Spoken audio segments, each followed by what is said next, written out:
بسم الله الرحمن الرحيم الحمد لله وكفى وسلام على عباده الذين اصطفى أما بعد فأعوذ بالله من الشيطان الرجيم بسم الله الرحمن الرحيم يا أيها الذين آمنوا لم تقولون ما لا تفعلون كبر مقتا عند الله أن تقولوا ما لا تفعلون صدق الله العظيم. شروع سے ہم جو بات کر رہے ہیں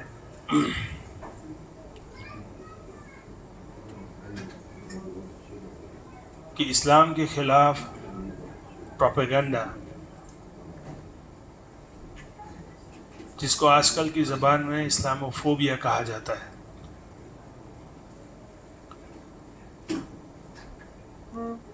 یہ اکثر و بیشتر اور زیادہ تر اسلام دشمن طاقتیں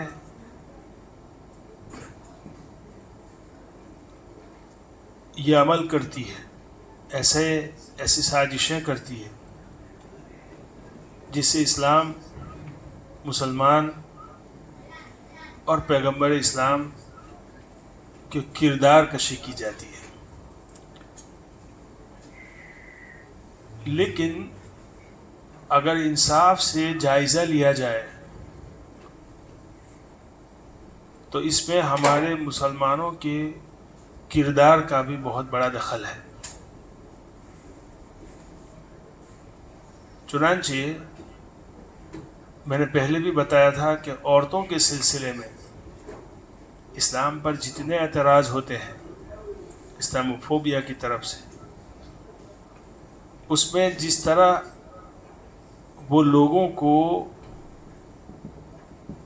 لوگوں کے سامنے اسلام کو مسپریزنٹ کرتے ہیں،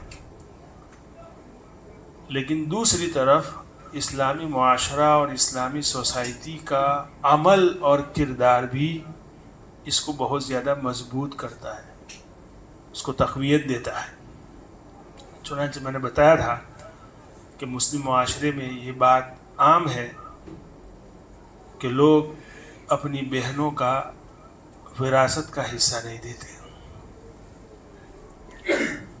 اور صحیح ایجوکیشن، اسلامک احکام اور اسلامک پروٹوکول کے ماتحت اگر عورتوں کے پڑھنے کا نظام ہو، پھر بھی بچیوں کو تعلیم سے محروم رکھا جاتا ہے، گھروں میں عورتوں پر بیجا تشدد کیا جاتا ہے. یہ عورتوں کے حوالے سے عام طور پر بے گناہ لوگوں کا قتل کیا جاتا ہے، اس میں جو ہے اسلام کے نام پر یہ کارروائی کی جاتی ہے. چنانچہ ابھی آپ نے دیکھا ہوگا ہندوستان پاکستان کے درمیان جو جنگ ہوئی، اس کی اصل وجہ جو تھی پہلگام میں کچھ لوگوں نے، پتہ نہیں وہ مسلمان بھی تھے کہ نہیں، واللہ عالم، اگر تھے تو یہ بہت غلط بات ہے. اسلام اس کی قطعاً اجازت نہیں دیتا، بے گناہ لوگوں کو قتل کرنا اسلام کے نام پر، جس سے اسلام مخالف طاقتوں کو موقع ملتا ہے اسلام کو بدنام کرنے کا. الغرض کہنے کا مطلب یہ ہے کہ اسلام کے خلاف جو پروپیگنڈا کیا جاتا ہے، اس میں یقیناً بیرونی طاقتیں جو ہے اس کا عمل دخل ہے، لیکن ساتھ ساتھ مسلمانوں کی کردار کی جو کمزوری ہے اس کو بھی ہمیں ڈینائل نہیں کرنا چاہیے. چنانچہ مسلمانوں کا دین اور مسلمانوں کا کردار، ان دونوں میں یکسانیت نہیں ہے. اسلام ہمیں سکھاتا ہے کہ آدمی کو ہر وقت سچ بولنا چاہیے. الصدق ینجی والکذب یہلک، سچائی آدمی کو نجات دلاتی ہے اور جھوٹ آدمی کو ہلاک کرتا ہے. یہ ہمارا عقیدہ ہے، یہ ہمارا دین ہے، یہ ہمارے نبی کی تعلیمات ہے. لیکن بدقسمتی سے ہمارا کردار جو ہے اس کے برابر نہیں ہے. ہمارا کردار یہ ہے کہ ہم زندگی میں کئی ایسے مواقع ہیں جہاں جھوٹ بہت آسانی کے ساتھ بول کے چلے جاتے ہیں، اور اس کا احساس بھی نہیں ہوتا ہمیں۔ اسی طرح دیانت داری یہ ہماری اسلام کی تعلیمات میں سے ہے کہ آدمی کو دیانتدار ہونا چاہیے، امانت دار ہونا چاہیے۔ اگر تجارت کرتا ہے تو تجارت میں خیانت سے کام نہیں لینا چاہیے۔ اگر کسی سے وعدہ کرے تو اس وعدے کو پورا کرنا چاہیے۔ یہ اسلام کی تعلیمات ہے، لیکن انفارچونیٹلی اکثر مسلمانوں کا جو کردار ہے یہ اس سے میل نہیں کھاتا، جس کی وجہ سے ایک غیر مسلم کو یہ کہنے کا موقع ملتا ہے کہ اگر اسلام اتنا ہی اچھا مذہب ہے تو اس کے ماننے والوں میں اس کی کوئی جھلک کیوں نہیں دکھائی دیتی۔ چنانچہ اللہ رب العزت فرماتے ہیں سورہ صف کی آیت میں، یا ایھا الذین آمنوا لم تقولون ما لا تفعلون، اے ایمان والو تم وہ بات کیوں کہتے ہو جو تم کرتے نہیں ہو۔ یہاں دیکھیے بہت سخت لہجے میں اللہ رب العزت فرماتے ہیں کبر مقتا عند اللہ، اللہ کو یہ بہت سخت ناراض کرنے والا یہ عمل ہے کہ ان تقولون ما لا تفعلون، کہ تمہارے قول اور کردار میں یکسانیت نہ ہو، تمہارا قول کچھ اور ہو، تمہارا کردار کچھ اور ہو۔ یہ اللہ کو ناراض کرنے والا عمل ہے۔ مفسرین نے اس آیت کریمہ میں کون لوگ داخل ہے وہ مختلف باتیں بیان فرمائی، لیکن دو بنیادی چیزیں، وہ دعویٰ، اس کام کا دعویٰ کرنا جو آپ نے کیا نہیں، اور اس بات کا وعدہ کرنا جس کو پورا کرنے کا آپ کا ارادہ نہیں۔ یہ دو آدمی اس میں شامل ہیں۔ مفسرین نے چونکہ یہ جہاد کے متعلق یہ آیت تھی، یعنی ایسے لوگ جو جہاد میں جانا چاہتے تھے، یعنی ایسا عمل کرنا چاہتے تھے جو اللہ کو بہت پسند ہو، اور وہ معلوم کرنا چاہتے تھے کہ ایسا کون سا عمل ہے کہ جو اللہ کو بہت پسند ہو، وہ اگر ہمیں معلوم ہو جائے تو ہم کریں گے۔ چنانچہ معلوم تو بتایا گیا کہ جو اللہ کے نزدیک پسندیدہ عمل ہے وہ ایک تو اللہ کی وحدانیت پر ایمان لانا اور ایک ہے جہاد۔ چنانچہ جب جہاد کا وقت آیا تو ان کی ہمتیں ٹوٹ گئی اور وہ نہیں گئے۔ تو چنانچہ ان لوگوں کے بارے میں آیت کریمہ تھی، اس لیے انہوں نے مثال جہاد کی دی کہ کون لوگ اس آیت کریمہ میں شامل ہیں۔ وہ لوگ شامل ہیں جو وہ دعویٰ کرتے ہیں اس کام کا جو انہوں نے کیا نہیں۔ چنانچہ آپ جہاد میں جائے، جہاد میں آنے کے بعد وہ باتیں بیان نہ کرے جو آپ نے کی نہیں، کہ ہم نے دشمن کا یہ کر دیا، ہم نے دشمن کا وہ کر دیا، نہیں، یہ اللہ کو ناراض کرنے والا عمل ہے۔ دوسرا، آپ کسی سے وعدہ کرے، وہ وعدہ کرے جو آپ کو پورا کرنے کا آپ کو یقین ہے اور آپ نیت رکھتے ہیں کہ میں اس کو پورا کروں گا۔ جس وعدے کو، جس کام کو کرنے کا آپ کا ارادہ نہیں، وہ آپ وعدہ نہ کریں۔ چنانچہ عبداللہ ابن عامر رضی اللہ تعالیٰ عنہ وہ فرماتے ہیں کہ ایک مرتبہ رسول اللہ صلی اللہ علیہ وسلم میرے گھر میں بیٹھے ہوئے تھے، میری والدہ نے مجھے بلایا کہ تم آؤ، ادھر آؤ، میں تمہیں کچھ دوں گی۔ دیکھیے یہ کام تو ہم روزانہ بچوں کے ساتھ کرتے ہیں۔ رسول اللہ صلی اللہ علیہ وسلم گھر میں بیٹھے ہوئے تھے، ان کی والدہ نے ان کو بلایا کہ عبداللہ تم ادھر آؤ، میں تمہیں کچھ دوں گی۔ عبداللہ ابن عامر فرماتے ہیں کہ رسول اللہ صلی اللہ علیہ وسلم نے فوراً میری والدہ کو پوچھا کہ تمہارا کیا ارادہ ہے اس کو دینے کا؟ تو انہوں نے کہا کہ میرا ارادہ یہ تھا اس کو بلانے سے کہ میں اس کو کھجور دوں گی، کھجوریں۔ آپ صلی اللہ علیہ وسلم فرمایا ٹھیک ہے، اگر تم ویسے ہی اس کو بلاتی اور تمہارے دل میں کچھ نہیں تھا اس کو دینے کے لیے، بس ویسے ہی کہا کہ ادھر آؤ میں کچھ دوں گی تمہیں، تو یہ بات تمہاری جھوٹ میں لکھی جاتی۔ سمجھ رہے ہیں میری بات کو؟ اس لیے یعنی اتنا انتہائی نازک یہ مسئلہ ہے، آپ تھوڑا اپنے گریبان میں منہ ڈال کے دیکھیں کہ ایسے واقعات زندگی میں، دن میں کتنی مرتبہ ہمارے ساتھ پیش آتے ہیں۔ فقہا نے یہاں تک لکھا ہے کہ اگر تم کسی کے ساتھ مذاق کرو تو مذاق میں بھی جھوٹ نہ بولو، یہ بھی گناہ ہے۔ ہم اپنے کسٹمر کے ساتھ، چونکہ ہمارا جو بزنس ہے وہ اسی لائن کا ہے، ہمارا کسٹمر ہم سے کوئی چیز مانگتا ہے، بہت سی مرتبہ ہمارا ارادہ نہیں ہوتا ہے کہ اس کو کچھ نہیں دینا ہے، آپ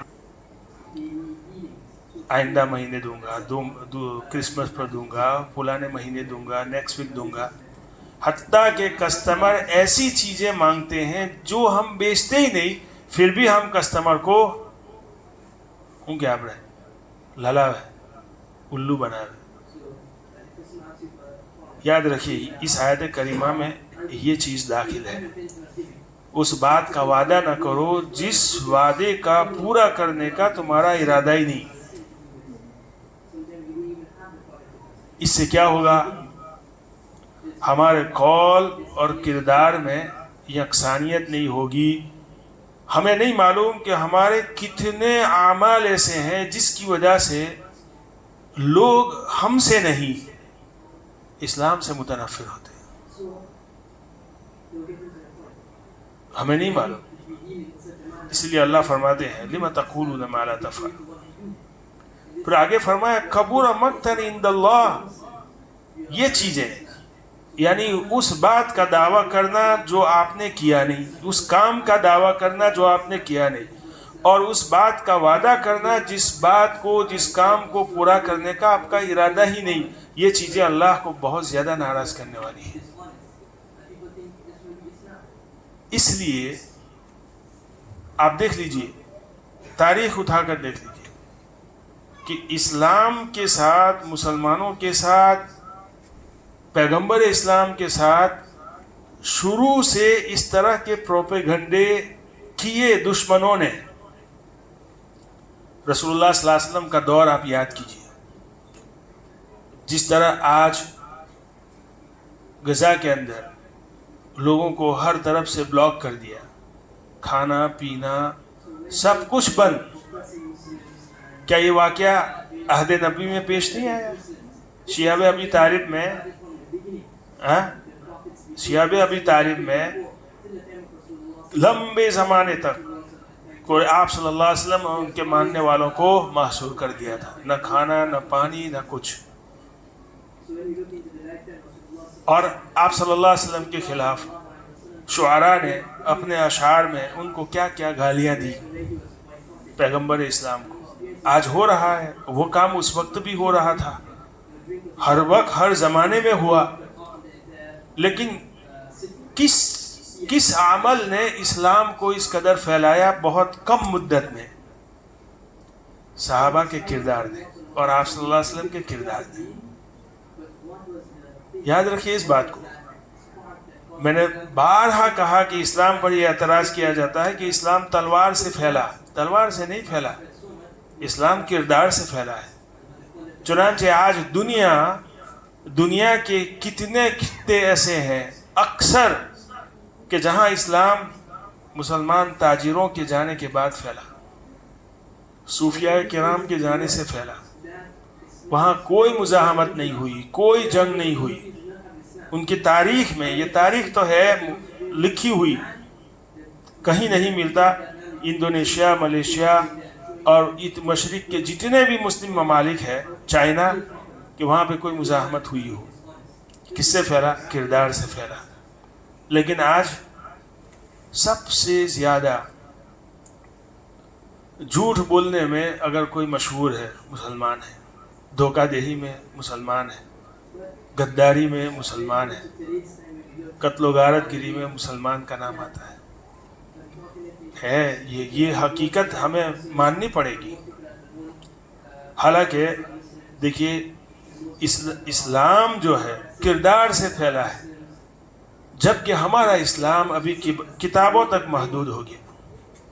یہ اسلام کی تعلیمات ہے کہ سچ بولنا ہے چاہے کچھ بھی ہو جائے۔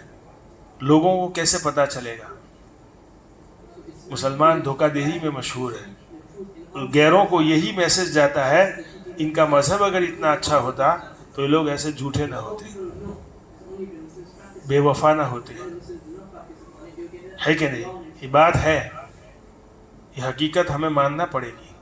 آپ صلی اللہ علیہ وسلم کے کردار کو دیکھیے، آپ آپ صلی اللہ علیہ وسلم کو صادق کہا جاتا تھا، امین کہا جاتا تھا۔ صادق معنی سچے، امین معنی امانت دار۔ دشمن ان کی جان کے پیچھے لگے ہوئے تھے، لیکن پھر بھی اس بات کا اعتراف کرتے تھے کہ اگر ہماری امانتیں رکھنا ہے تو ان کے پاس رکھنا ہے۔ آپ صلی اللہ علیہ وسلم جب ہجرت کے لیے جا رہے تھے مدینہ، آخری رات کتنی بھیانک رات تھی۔ دارالندوہ میں آپ صلی اللہ علیہ وسلم کو قتل کرنے کا فیصلہ ہو چکا تھا کہ آج رات ان کو قتل کرنا ہے، دشمنوں نے ان کو گھیر لیا تھا۔ ابوبکر صدیق آئے اپنی 2 اونٹنیوں کو لے کر، جانے سے پہلے حضرت علی رضی اللہ تعالیٰ عنہ کو بلایا، اور حضرت علی رضی اللہ تعالیٰ عنہ کو کیا دیا انہوں نے؟ وہی دشمنوں کی امانتیں دی، اور یہ کہا کہ یہ امانتیں ان کو پہنچا دینا۔ تم سوچتے ہو یہ کوئی معمولی بات ہے؟ یہ اسلام کی تاریخ کی ایک عظیم مثال ہے کہ کیسا کریٹیکل وقت تھا۔ اس وقت آپ صلی اللہ علیہ وسلم نے اپنی ذمہ داری کا جو احساس ہے، اس کو، اپنی ذمہ داری کو نہیں بھولا کہ لوگوں کی امانت دینا ہے۔ اور یہ میسج ہے کہ یہ امانتیں کن لوگوں کی تھی؟ ان لوگوں کی تھی جو آپ صلی اللہ علیہ وسلم کے قتل کی سازش کی جا رہی تھی، اس میں وہ لوگ شامل تھے۔ یعنی ایک طرف تو وہ ان کو قتل کرنے کے ڈر پہ تھے، لیکن دوسری طرف وہ کیا کہہ رہے تھے؟ یہ سچا آدمی ہے اور یہ امانت دار ہے۔ یہ تھے کردار آپ صلی اللہ علیہ وسلم کے۔ لیکن آج ہمارے کردار دیکھ لیجیے، واقعتاً یہ افسوس کا مقام ہے، افسوس کا مقام ہے۔ کیا کرنا ہے ہمیں؟ اسلاموفوبیا کے اثر کو اگر ہمیں ختم کرنا ہے، یہ کوئی نئی بات نہیں ہے۔ یہ تو میں نے کہا، میں بار بار کہہ رہا ہوں کہ شروع اسلام سے اس طرح کی سازشیں ہو رہی تھی۔ طریقے بدل گئے، آج طریقے بدل گئے۔ اس وقت جو ہے کمیونیکیشن کے اتنے وسائل نہیں تھے، آج جو ہے کنیکٹیویٹی کے وسائل بہت زیادہ ہو گئے، اس لیے دنیا کے کسی کونے میں بھی کوئی بھی عمل ہوتا ہے، کوئی بھی انسیڈنٹ ہوتا ہے، وہ پل بھر میں جو ہے دوسری طرف دنیا کے دوسرے کونے میں پہنچ جاتا ہے۔ یہ فرق ہوا ہے، اور سازشوں کی جو گویا کہ نوعیت ہے وہ بدل گئی ہے، ورنہ سازشیں تو ہوتی رہتی تھی، اس کے باوجود اسلام پھیلتا گیا۔ کیوں؟ محض کردار سے۔ صحابہ کرام، آپ صلی اللہ علیہ وسلم کی ذات اور صحابہ کرام کے کردار سے پھیلا ہے۔ تاریخ ہے، یہ سچ بات ہے، یہ کوئی مبالغہ آرائی نہیں ہے۔ ایسا نہیں ہے کہ ہم جو ہے مبالغہ کرتے ہیں بات میں، نہیں، یہ سچ بات ہے۔ چنانچہ کرنا کیا ہے میرے دوستوں؟ اصل سب سے پہلے تو ہمیں آپ صلی اللہ علیہ وسلم کی سیرت کو پڑھنا ہے، صحابہ کرام خلفائے راشدین کی سیرت کو پڑھنا ہے، اور صحیح علم اسلام کا حاصل کرنا ہے۔ اس سے کیا ہوگا کہ جب کوئی شخص اسلام کے خلاف بات کرے تو ہم اس کو صحیح جواب دیں۔ تو آج اصل میں بار بار کہہ رہا ہوں کہ جتنا ہم جو ہے الیکٹرانک میڈیا ہم دیکھتے ہیں، اور یہ اسلاموفوبک جو چینلیں ہیں، جو اس طرح کے کچھ چنندہ مسائل ہیں، اس کو وہ بحث کرتے رہتے ہیں، اور اس کے لیے مسلمانوں کو اور مسلم اسکالرز کو بلاتے ہیں، تو وہ لوگ، میں کہا، ان کے پاس صحیح علم نہیں ہے، ٹھوس علم نہیں ہے۔ میں اپنی طرف سے نہیں کہہ رہا ہوں، آپ سنیے ان کو، تو صحیح جواب نہیں دے پاتے۔ جب وہ صحیح جواب نہیں دے پاتے تو کیا کرتے؟ وہ جذبات میں آ جاتے ہیں، پھر گالی گلوچ اور ادھر ادھر کی باتیں ہو جاتی ہیں، جس سے سننے والوں کو، ایسے لاکھوں انسان ہیں جو اس کو سنتے ہیں، ان کو یہی میسج جاتا ہے کہ جو بات کہی جاتی ہے اسلام، پیغمبر اسلام اور قرآن کے خلاف، مسلمانوں کے پاس اس کے صحیح جوابات نہیں ہیں۔ جو بات کہی جاتی ہے وہ صحیح کہی جاتی ہے، سچ کہی جاتی ہے۔ تو ہمیں صحیح علم حاصل کرنا ہے۔ دوسرے نمبر پر کردار کو صحیح کرنا ہے، اپنے اخلاق کو صحیح کرنا ہے۔ آپ صلی اللہ علیہ وسلم کے بارے میں حضرت عائشہ صدیقہ رضی اللہ تعالیٰ عنہ فرماتی ہے کہ ان سے پوچھا گیا کہ آپ صلی اللہ علیہ وسلم کے اخلاق کیا تھے؟ کان خلقہ القرآن، آپ صلی اللہ علیہ وسلم کے اخلاق قرآن ہے۔ اور دعوت زبان کے بجائے کردار سے دینی ہے۔ اگر یہ کام ہم کریں آج، معاشرے کی اصلاح کرنا ہے، ہماری جو نوجوان نسل ہے ان کے اندر فکری بیداری پیدا کرنا ہے، اگر یہ چیزیں ہوگی تو اسلام و فوبیا کا جو زور ہے وہ کم ہوگا، آٹومیٹکلی کم ہوگا۔ لیکن یہ کام کرنا ہے۔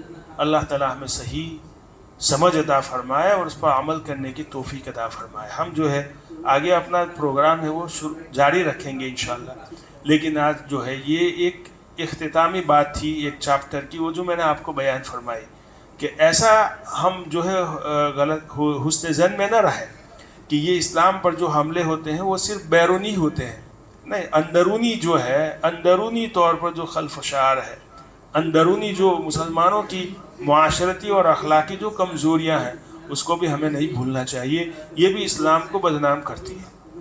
لوگ جو ہے آپ کی نجی زندگی کیا ہے وہ لوگ نہیں، لوگوں کو کیا معلوم کہ میرے رات کے اعمال کیا ہے؟ میں تہجد پڑھتا ہوں، میں قرآن پڑھتا ہوں، میں پوری رات جو ہے نفلیں پڑھتا ہوں، لوگوں کو کیا معلوم؟ اس سے لوگوں کو کیا لینا دینا؟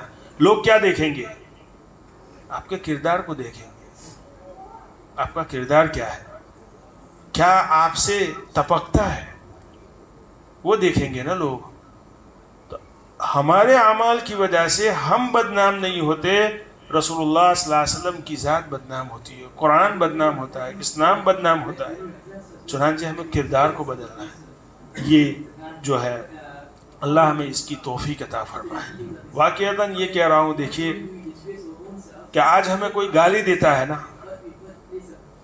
تو ہمارے دل پر اس کا نیگیٹو اثر بہت زیادہ پڑتا ہے، اور ہم بدلہ لینے کے لیے جو ہے مستعد ہو جاتے ہیں کہ کسی طرح اس کا جو ہے ہم اس سے بدلہ لیں، اس نے مجھے گالی کیوں دی۔ لیکن جب کوئی آدمی اچھی بات کہتا ہے تو اس کا اثر دل پر نہیں پڑتا۔ کیوں نہیں پڑتا؟ وہی حدیث آپ یاد کرو، جب آدمی گناہ کرتا ہے تو دل پر ایک سیاہ نقطہ ہو جاتا ہے، اور اگر وہ توبہ کرتا ہے تو وہ سیاہ نقطہ ختم ہو جاتا ہے۔